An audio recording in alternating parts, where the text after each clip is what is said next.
viwanda vyetu ambavyo vinazalisha hapa nchini. Kuna jumla ya viwanda 48, viwili ni vikubwa ambayo moja ni Itracom, kingine ni Minjingu na viko vingine vya kati na vidogo. Kwa hiyo wameshiriki pia ili kuonyesha mbolea wanazozalisha ili wakulima waweze kununua kwa ajili ya kujiandaa na msimu wa 26-27.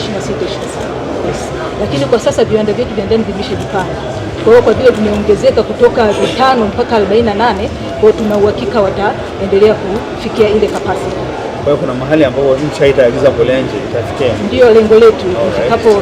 Hapo mbeleni tuwe tunajitosheleza, tusitegemee mbolea za kuingiza kutoka nje. Ambalo Mheshimiwa Rais wa awamu ya 6 ameweka nguvu kubwa budget wise. Nimekuwa bahati na nilikuwa mbunge mara 2. Nimeona bajeti ya kilimo ikienda juu sana.